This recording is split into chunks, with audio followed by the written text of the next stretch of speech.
Իրանը նոր գերագույն առաջնորդ ունի Մոջթաբա Խամենեին, զոհված Ալի Խամենեիի որդին։ Իսլամական հեղափոխության պահապանների կորպուսը հավատարմության երդում է տվել նոր առաջնորդին, պատրաստակամություն հայտնելով կատարել նրա բոլոր հրահանգները։ Աբբաս Արաղչին էլ իրանցի դիվանագետների անունից է հավատարմության երդում տվել Մոջթաբա Խամենեիին։ Ավելի վաղ ԱՄՆ նախագահը հայտարարել էր, Իրանը պետք է ընդունելի ղեկավար ունենա, որը լավ կվերաբերվի ԱՄՆ-ին եւ Իսրայելին։ Դոնալդ Թրամփը պնդել էր, ինքը եւս պետք է մասնակցի նոր հոգեվոր առաջնորդի ընտրությանը։ Նա հավելել էր, որ Խամենեիի որդին հարմար եւ լուրջ թեկնածու չէ։ Ամերիկյան կողմը նախազգուշացնում է, ցանկացած անընդունելի առաջնորդ թիրախ կդառնա ԱՄՆ-ի եւ Իսրայելի համար։ Օտարերկրյա առաջնորդներից Վլադիմիր Պուտինն առաջինն է շնորհավորել Մոջթաբա Խամենեիին Իրանի գերագույն առաջնորդ ընտրվելու կապակցությամբ։ Այժմ, երբ Իրանը դիմակայում է զինված ագրեսիային, ձեր գործունեությունն այդ պաշտոնում խիզախություն եւ անձնվիրություն է պահանջում։ Վստահ եմ, որ պատվով կշարունակեք ձեր հոր գործը եւ կհամախմբեք իրանցի ժողովրդին դաժան փորձությունների առջեւ։ Ցանկանում եմ վերահաստատել մեր անսասան աջակցությունը Թեհրանին։ Ռուսաստանը եղել է եւ կմնա Իսլամական Հանրապետության հուսալի գործընկերը։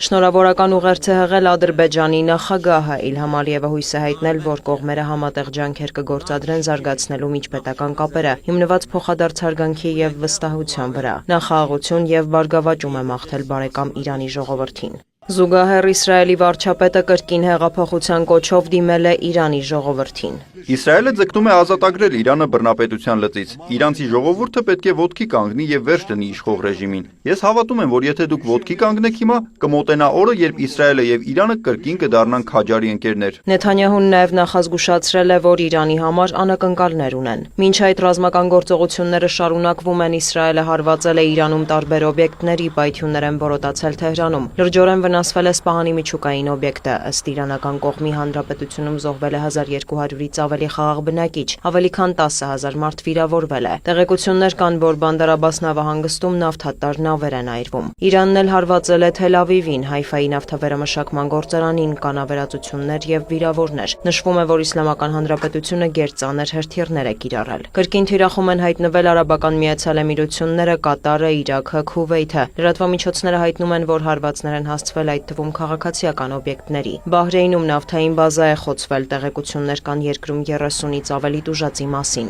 Սաուդյան Արաբիայում էներգետիկ ենթակառուցվածքներ եւ բնակելի կառույցներ են վնասվել, կա 2 զոհ եւ 10-ից ավելի վիրավոր։ Էր-Ռիադը նախազգուշացրել է, եթե իրանական հարվածները շարունակվեն, հայելային պատասխանը չի ուշանա։ ԱՄՆ կենտրոնական հրամանատարությունն էլ տեղեկացրել է, որ Սաուդյան Արաբիային իրանական հարվածների հետևանքով ամերիկացի եւս մեկ զինվորական է զոհվել։ Այսպիսով ԱՄՆ զինված ուժերի շրջանում զոհերի թիվը հասել է 7-ի։ Անկարան հայտնել է, որ Իրանից արդեն երկրորդ անգամ բալիստիկ հրթիռ է արձակվել Թուրքիայի ուղղությամբ։ Պաշտպանության նախարարության տվյալով ՆԱՏՕ-ի հակաօդային պաշտպանության համակարգը որսացել է հրթիռը Թուրքիայի օդային տարածքում։ Որոշ բեկորներ ընկել են Գազիանթեփի չբնակեցված հողամասերում։ Անկարան նախազգուշացրել է, վճռական պատասխան կտան երկրի տարածքին ցանկացած սպառնալիքի։ Ավելի վաղ Վաշինգտոնը հրահանգել էր Թուրքիայի հարավում Ադանայի հյուպատոսարանից տարհանել դիվանագիտական անձնակազմի որոշ ներկայացուցիչների։ Թուրքիայի պաշտպանության նախարարությունից հավելել են, որ Կիպրոսի հյուսիսում 6 F-16 կործանիչ եւ հոբ համակարգեր են տեղակայել։ Նաեւ Կիպրոս է մեկնել Ֆրանսիայի նախագահը։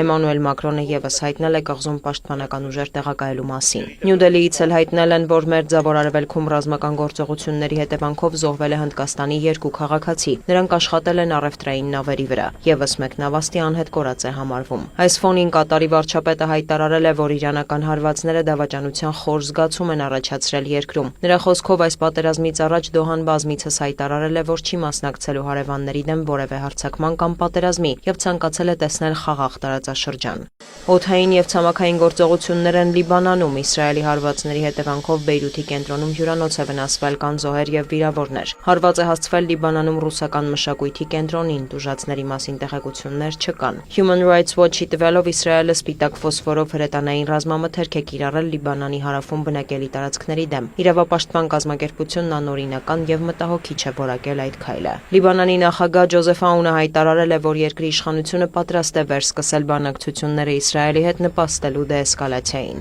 Դոնալդ Թրամփը տեղեկացրել է, որ ոչնչացրել են Իրանի ռազմական ավիացիան եւ 44 նավ։ ԱՄՆ նախագահի կարծիքով ռազմական գործողություններից հետո Իսլամական Հանրապետության քարտեզը կարող է փոխվել։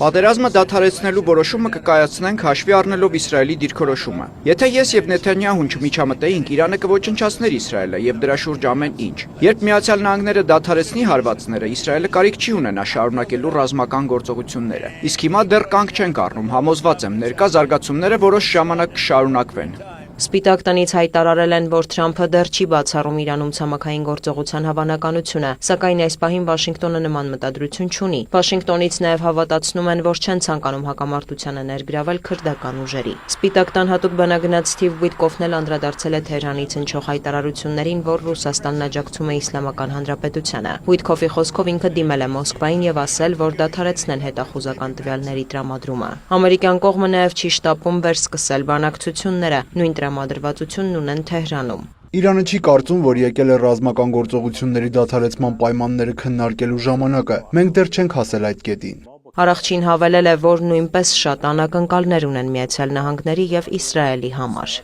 Պահպանվում է Նախիջևանին մարտի 5-ի հարվածների պատճառով Բաքու-Թեհրան լարվածությունը Իրանի եւ Ադրբեջանի նախագահները հեռախոսազրույց են ունեցել։ Մասուդ Փեզեշքյանը նշել է, որ Իրանը որևէ կապ չունի տեղի ունեցածի հետ, խոստացել հետաքննություն անցկացնել։ Զուգահեռ Իրանի զինված ուժերը պահանջում է Բաքվից Ադրբեջանից հեռացնել իսրայելցի զինվորականներին խուսափելու էսկալացիայից։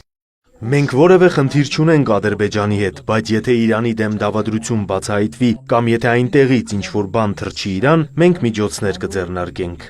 Միացյալ Նահանգները դատապարտել է Նախիջևանի ԱԹՍ-ների հարվածը տեղի ունեցածի համար մեղադրելով Իրանին։ Դա Ադրբեջանի ինքնիշխանության կոպիտ խախտում է եւ էսկալացիայի սրում։ Միացյալ Նահանգները համերաշխություն է հայտնում Ադրբեջանին։ Տարածաշրջանում մեր գործընկերների տարածքների վրա հարձակումները անընդունելի են։ ԱՄՆ վճռականորեն կաջակցի իր գործընկերներին։ Նախիջևանի շուրջ զարգացումները հեռախոսազրույցում քննարկել են Ֆրանսիայի եւ Ադրբեջանի նախագահները։ Էմանուել Մակրոնն աջակցություն է հայտնել Բաքվին Նախիջևանում իրավիճակի կապակցությամբ։ Կողմերը մտքեր են փոխանակել նաեւ Հարավային Կովկասում կայունության ամրապնդման, Հայաստան-Ադրբեջան խաղաղության գործընթացի եւ Ադրբեջան-Ֆրանսիա երկկողմ հարաբերությունների վերականգնման վերաբերյալ։ Մակրոնը զրուցել է նաեւ Իրանի նախագահի հետ, ընդգծել տարածաշրջանի երկրներին հարվածները դադարեցնելու անհրաժեշտությունը։ Չնայած լարվածությանը մարտի 9-ին Ադրբեջանը վերականգնել Նախիջևանի միջադեպից հետո Իրանի հետ սահմանին դադարեցված երկկողմ բեռնափոխադրումները, վերականգնվել է նաև Նախիջևանի միջազգային օդանավակայանի աշխատանքը։